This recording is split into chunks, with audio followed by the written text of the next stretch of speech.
Meu nome é Rafaele Conte. Trabalhei como embalsamador e tanatopraxista por 26 anos no Hospital San Gerardo de Monza. Preparei mais de 3.200 corpos para o sepultamento. Nunca acreditei em nada que não pudesse medir, pesar ou registrar num formulário. O que encontrei no corpo de Carlo Acutis, na madrugada de 13 de outubro de 2006, destruiu 26 anos de certezas científicas. E o que Carlo me disse antes de morrer, não em confissão, não em delírio, mas com os olhos abertos e a voz firme, combinado com o que aconteceu 13 anos depois quando abri o envelope que ele me entregou, fez com que eu caísse de joelhos num corredor de hospital, pela única vez na minha vida adulta. E há uma terceira coisa. O que eu reportei ao Vaticano em 2019, quando o corpo foi exumado, ainda está sob análise formal. Não de todos os aspectos. Um aspecto específico. Um aspecto que nenhum dos peritos que vi antes ou depois conseguiu explicar com a literatura disponível. 13 anos calei. Esta noite conto tudo. Cheguei à tanatopraxia pela bioquímica. Fiz graduação na Università degli Studi de Milano. Especializei em preservação de tecidos orgânicos. E passei os primeiros 8 anos em laboratório antes de ir para o campo. Não tinha fé. Tinha protocolo. Minha postura diante do sobrenatural era a mesma que diante da astrologia. Respeito educado pela crença alheia, descaso absoluto pelo conteúdo. Morava sozinho num apartamento de 2 quartos em Monza. Tinha um gato chamado Ferro. Isso resume bem meu estado civil e espiritual naquele outubro de 2006. A chamada chegou às 2h48 da manhã do dia 13. Plantão de emergência, ala de oncologia pediátrica, leito 19. O paciente havia falecido às 2h22. Leucemia fulminante tipo M3. 15 anos de idade. Peguei minha bolsa, meu kit de fluidos, e desci para o hospital, no meu próprio carro. Eram 8 minutos de percurso. Cheguei ao San Gerardo às 3h18 da manhã. A enfermeira de plantão, Graziella Ferretti, trabalhava no hospital há 12 anos, eu a conhecia bem. Me recebeu no corredor com uma expressão que não era tristeza comum. Era outra coisa. Perguntei se havia alguma instrução especial da família. Ela disse apenas: Rafaele, esse menino não era como os outros. Não dei importância. Entrei no quarto.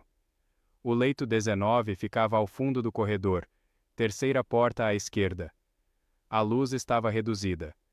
Havia flores, um arranjo de margaridas brancas que alguém tinha colocado na mesinha lateral. A janela estava fechada.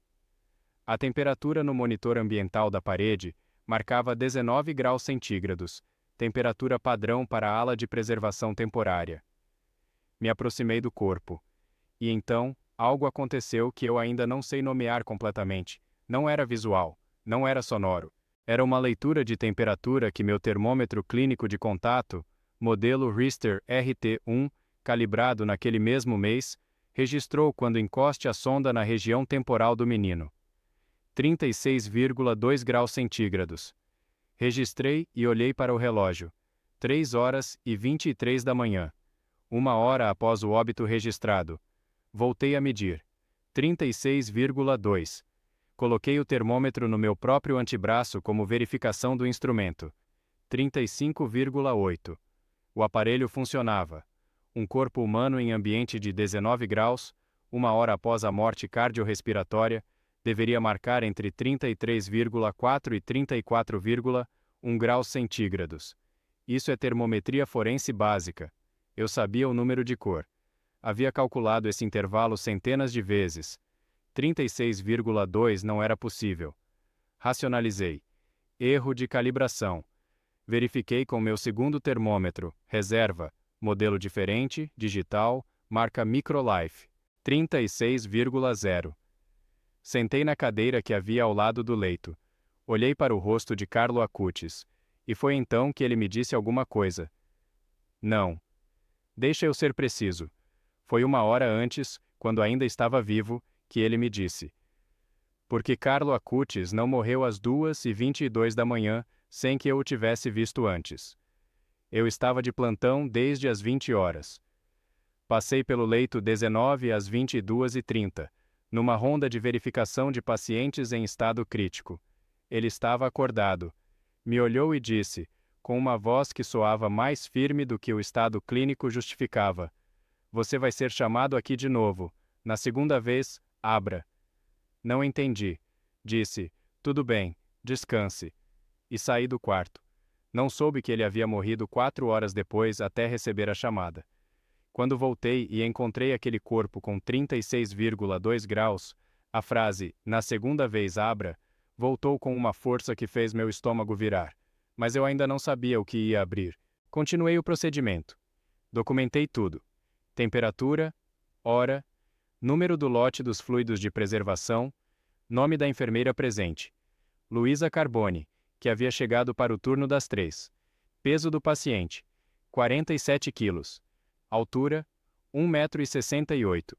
Às 4 horas e 11 minutos, quando eu terminava a fase inicial do procedimento, encontrei algo que não constava em nenhum registro. No bolso interno do pijama hospitalar de Carlo Acutis, havia um envelope. Pequeno, branco, lacrado com fita adesiva transparente. No verso, escrito à mão com caneta azul: Raffaele Conti. Abrir quando o tempo chegar. Meu nome completo. Escrito por um menino que, segundo todos os registros, nunca havia me visto antes daquela noite. Exceto que tinha, às 22h30, quando eu passei pelo quarto. Fiquei segurando o envelope por 3 minutos completos sem me mover. Luísa Carbone estava do outro lado da sala, de costas, registrando dados no prontuário. Guardei o envelope no bolso interno do meu jaleco, mas o que me aconteceu depois foi ainda mais inexplicável. Terminei o procedimento às 5h44 da manhã. Temperatura final registrada no protocolo: 34,8 graus centígrados. Medição às 5h22, quase 3 horas após o óbito.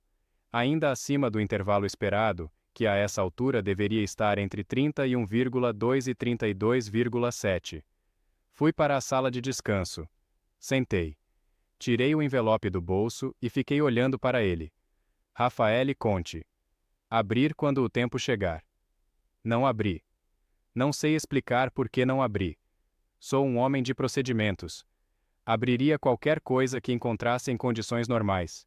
Mas aquela frase, "na segunda vez, abra", funcionou como uma instrução que meu cérebro processou como protocolo. E o protocolo dizia: "não ainda." Coloquei o envelope no compartimento interno da bolsa profissional, debaixo dos formulários de registro, e fui para casa. Nas semanas seguintes, tentei investigar o caso dentro dos canais disponíveis. Consultei o Dr. Enrico Mazzucchelli, chefe da ala de oncologia pediátrica do San Gerardo, 31 anos de prática clínica, sobre a temperatura registrada. Disse que havia observado algo fora do intervalo esperado, sem especificar o que. Mazzucchelli me olhou por um momento e disse: "Qual foi a sua leitura?"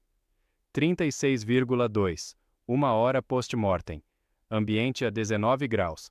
Ele não respondeu imediatamente. Pegou uma caneta. Fez um cálculo no verso de um papel. Olhou para o número. Isso é termodinamicamente impossível dentro dos parâmetros normais. A perda de calor corporal para esse ambiente, nesse intervalo, deveria ter resultado em 33,8 no máximo. Considerando o peso do paciente. Fez uma pausa. Raffaele, você verificou os 2 aparelhos? 3 aparelhos, um de contato, um digital, e o sensor ambiental do quarto como referência.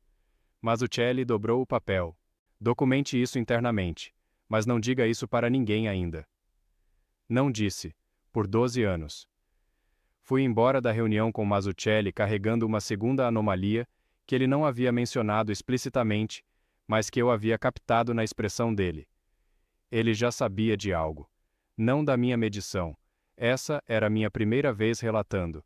Mas de outra coisa, de outro dado, que ele claramente não queria discutir naquele momento. Descobriu que, uma semana depois, quando a enfermeira Graziella Ferretti me procurou na entrada do hospital, antes do meu turno. Raffaele, você sabe quem era esse menino? Disse que sabia o nome. Carlo Acutis. 15 anos. Leucemia. Não é isso. Você sabe o que ele fazia? Não sabia. Graziella abriu o telefone e me mostrou uma página. um site, criado pelo próprio Carlo Acutis, registrado em 2005, com documentação fotográfica e histórica de mais de 160 milagres eucarísticos ao redor do mundo. Cada caso com localização, data, análise disponível, fonte primária. Uma exposição itinerante que já havia passado por 40 países. Fiquei olhando para a tela do telefone dela por um tempo que não sei quantificar. Um menino de 15 anos havia catalogado 160 milagres, e tinha meu nome num envelope no bolso do pijama hospitalar. Passei os 3 meses seguintes investigando Carlo Acutis da única forma que sabia. Como perito. Não como devoto. Como alguém que coleta dados. O que encontrei no quarto bloco de registros que acessei destruiu a segunda camada das minhas certezas. O Hospital San Gerardo tinha um protocolo interno de registro de temperatura ambiente nos quartos de oncologia pediátrica, implementado em 2004, como parte de um estudo sobre conforto térmico em pacientes terminais. Os dados ficavam armazenados no sistema. Consegui acesso com a ajuda de Mazzucchelli, que em novembro de 2006 havia se tornado mais cooperativo. O sensor ambiental do quarto 19, na noite de 12 para 13 de outubro de 2006, registrou o seguinte: às 22 horas, quando Carlo ainda estava vivo, a temperatura do quarto era 19 graus e 4 décimos. Às 2 horas e 22, horário de óbito, a temperatura era 19 graus e 1 décimo. Diferença irrelevante, variação normal. Às 3 horas e 02 minutos, 21 minutos antes de eu entrar no quarto, o sensor registrou uma elevação para 21 graus e 3 décimos. Sem causa identificada. Sistema de aquecimento do hospital desligado naquele horário, verificado no log do HVAC. Janela fechada, confirmada por mim mesmo quando entrei. Nenhuma fonte de calor identificável. Às 3 horas e 55, quando eu estava no meio do procedimento, o sensor voltou para 19 graus e 2 décimos.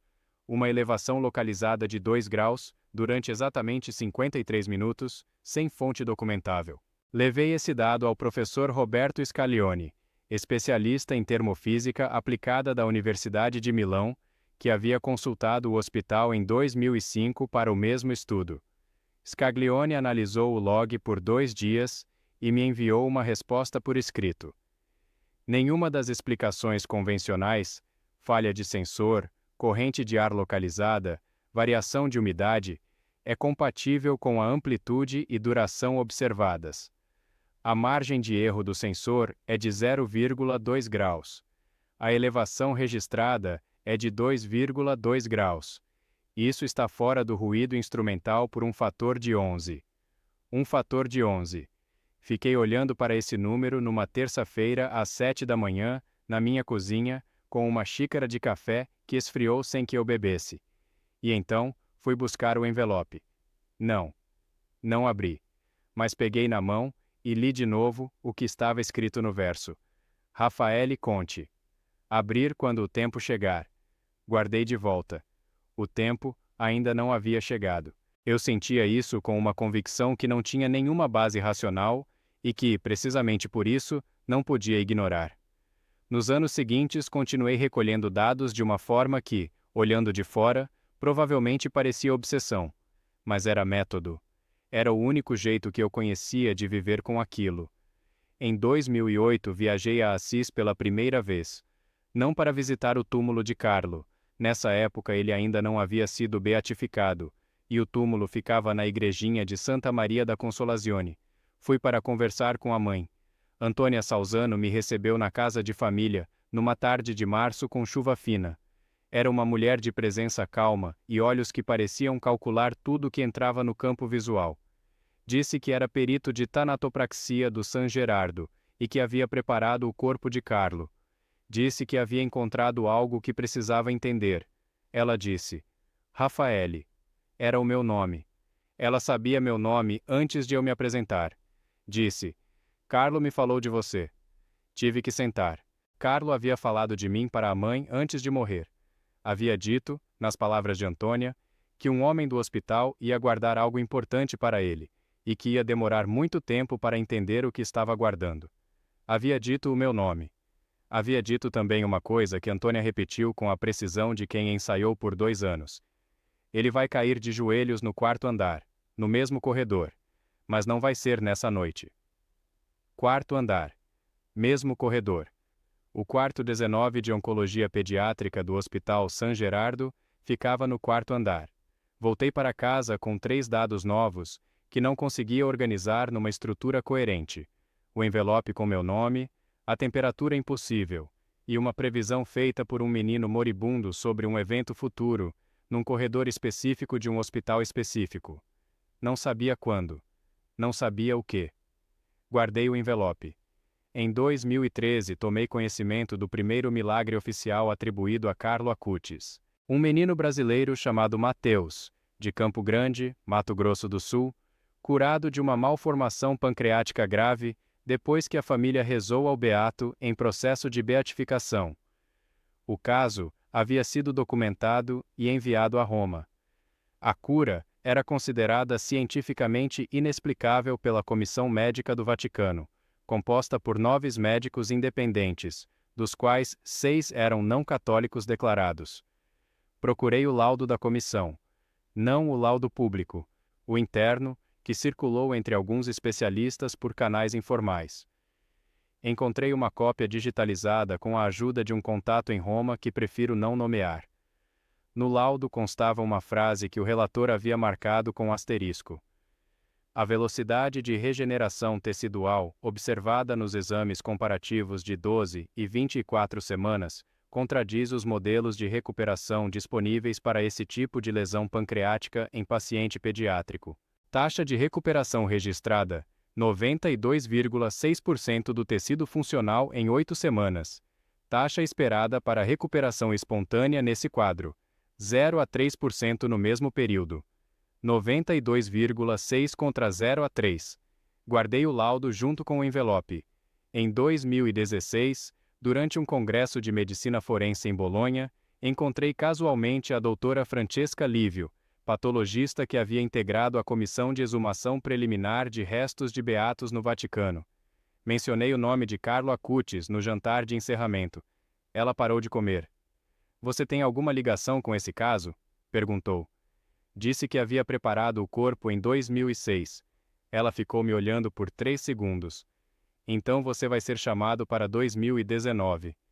Não entendi o que quis dizer. Expliquei depois.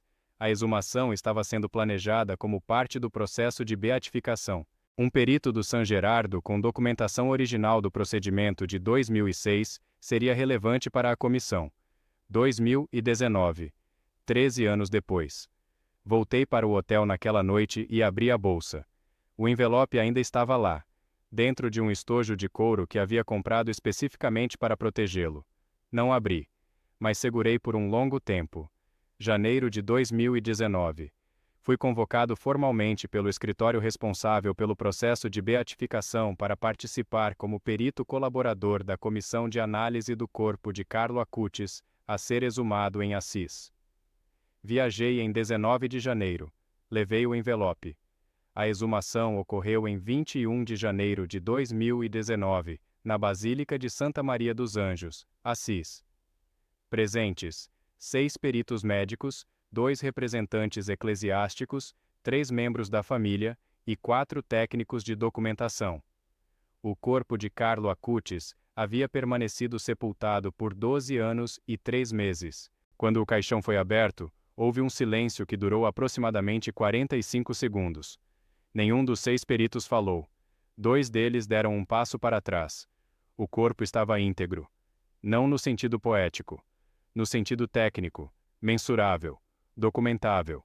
A pele apresentava consistência e coloração compatíveis com tecido vivo.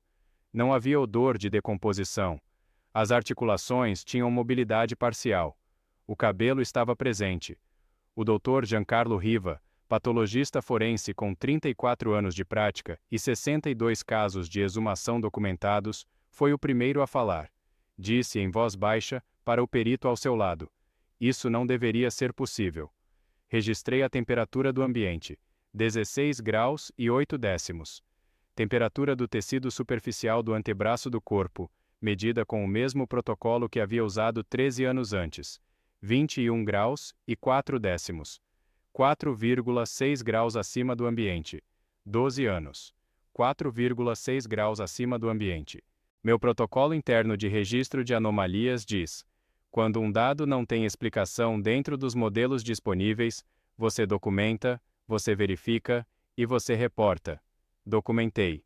Verifiquei com 2 outros termômetros, 18 graus e 9 décimos com o segundo, 21 graus e 2 décimos com o terceiro. Médias estatisticamente consistentes. Reportei ao coordenador da comissão, Monsenhor Aldo Bertoni, naquela mesma tarde. Bertoni me olhou e disse: isso vai para Roma. Depois olhou para mim com uma expressão que reconheci, porque era a mesma que Graziella Ferretti havia tido 13 anos antes. Outra coisa além de surpresa. Rafaele, ele disse, há um aspecto do seu relatório de 2006 que Roma quer discutir com você. A temperatura da noite do óbito. Alguém preservou esse dado. Alguém havia preservado o dado dos 36,2 graus de 2006. Estava arquivado numa pasta que eu nunca havia visto. Num dossiê que o processo de beatificação havia aberto anos antes da minha convocação. Me sentei num banco lateral da basílica. Fora estava a chuva de janeiro de Assis. Dentro havia um corpo que não deveria estar íntegro. E eu tinha um envelope no bolso do casaco. Mas o tempo ainda não havia chegado. Voltei para o hotel. Comi alguma coisa que não lembro o que. Dormi 3 horas. Em março de 2020 o mundo parou. Eu trabalhava então como consultor independente, sem vínculo fixo com o San Gerardo, mas com acesso a vários hospitais do norte da Itália, como perito externo. Quando a pandemia chegou, fui chamado de volta como suporte em 23 de março de 2020, 6 dias após a declaração de emergência nacional. A Itália estava no epicentro europeu. Bérgamo estava sob colapso de capacidade. Monza estava recebendo transferências de pacientes de toda a Lombardia. Na noite de 28 de março de 2020, recebi um resultado de exame que não esperava. Positivo para SARS-CoV-2, com comprometimento pulmonar bilateral, saturação de oxigênio em 83%. Fui hospitalizado de emergência. No San Gerardo. 4º andar. Entendi isso apenas quando a maca entrou no elevador e a enfermeira disse o número do leito. 22. Corredor de oncologia, naquele momento reconvertido para isolamento de Covid grave. A 6/4 de distância do leito 19. Mesmo corredor. 4º andar. Minha saturação caiu para 78% na noite de 29. A doutora Valentina Grossi, intensivista, me informou que havia possibilidade de intubação se o quadro não revertesse nas próximas 6 horas. Tinha 52 anos. Sem comorbidades registradas, mas com comprometimento bilateral grave. Às 2 horas da manhã de 30 de março, sozinho no quarto, peguei o envelope. Eram 13 anos, 5 meses e 17 dias, desde a noite em que Carlo Acutis me disse, na segunda vez, abra. Abri. Havia uma folha dobrada ao meio, escrita à mão, com data no topo. 12 de outubro de 2006. Dia do óbito de Carlo. Ele havia escrito aquilo no mesmo dia em que morreu. A escrita era regular, não a caligrafia de um moribundo. 5 linhas. Rafaele, você vai voltar ao 4º andar. Não como profissional. Vai ser em março. O hospital vai estar cheio de gente que não entende o que está acontecendo com o mundo. Você vai estar com medo e vai querer controlar o que não pode controlar. Nessa noite, solte. San Gerardo vai cuidar de você. Assim como cuida de mim. Carlo, fiquei deitado com o papel na mão por um tempo que não consigo medir. São Gerardo era o padroeiro do hospital. Carlo havia usado o nome do santo do hospital como sujeito da frase. San Gerardo vai cuidar de você. Com a mesma naturalidade com que alguém usa o nome de um amigo. Março. 4º andar. Hospital cheio. Medo. Data. Nenhuma data específica de ano. Mas março. E 4º andar. E hospital cheio de gente que não entende o que está acontecendo. Pandemia. Março de 2020. 14 anos depois. Soltei o papel. Fechei os olhos. E pela primeira e única vez na minha vida adulta, com 52 anos, 26 de profissão e mais de 3.200 procedimentos documentados, Chorei. Não de dor. De uma coisa para a qual não tenho terminologia técnica. Às 6 horas da manhã de 30 de março de 2020, a doutora Valentina Grossi entrou no quarto para a verificação de rotina. Saturação: 94%. Sem intervenção adicional durante a noite. O comprometimento bilateral havia reduzido. Saí da UTI em 4 de abril. Alta hospitalar em 8 de abril. Mas antes de sair, fui até o corredor do quarto andar. Me posicionei à frente da porta do quarto 19, agora com numeração diferente na reorganização pandêmica, mas o mesmo espaço físico onde eu havia ficado na madrugada de 13 de outubro de 2006. E aí, no corredor, com o papel de Carlo dobrado na mão esquerda e os joelhos que cederam sem que eu pedisse, entendi finalmente o que Carlo havia me dito antes de morrer. Na segunda vez, abra. Não estava falando do envelope, estava falando de mim. Em setembro de 2025, no Jubileu de Roma, Carlo Acutis foi canonizado pelo Papa Leão XIV. Eu estava presente. Havia viajado com documentação formal como perito colaborador do processo. As temperaturas de 2006, os dados de 2019, o relatório de Scaglione, o laudo interno de 2013. E o envelope, que entreguei como documento original ao arquivo do processo de canonização 3 dias antes da cerimônia, em 24 de agosto de 2025. Com a folha dobrada dentro, com a caligrafia de Carlo, com o texto completo. A funcionária do arquivo que recebeu o envelope verificou a data escrita por Carlo. 12 de outubro de 2006. Olhou para mim. O senhor guardou isso por 19 anos? 19 anos, 2 meses e 18 dias. Ela colocou o envelope num saco de preservação de documentos, lacrou, carimbou, e disse, antes de eu sair: Rafaele, tem alguém do departamento teológico que vai querer conversar com você sobre o aspecto específico que ainda está em análise. Perguntei qual aspecto. Ela hesitou. A temperatura de 2006 e a de 2019, juntas. Há um matemático em Roma que modelou as duas medições dentro da literatura de termodinâmica disponível, e chegou a uma probabilidade de coincidência por acaso que eu não consigo nem pronunciar. Não precisa pronunciar. Eu sei o que é. Impossível não é uma palavra técnica. É uma posição epistemológica. Significa, fora de todos os modelos que temos. Saí do arquivo da canonização com as mãos levemente trêmulas. A primeira vez que minhas mãos tremiam desde aquela madrugada de 2006, e me sentei num banco de pedra no pátio do edifício. O sol, de Roma, em agosto. O barulho normal de uma cidade que não sabe que coisas impossíveis acontecem nos andares de cima dos hospitais. Pensei no que Carlo havia dito para Antônia Salzano sobre mim, que eu ia demorar muito tempo para entender o que estava aguardando. Tinha razão, não estava aguardando o envelope.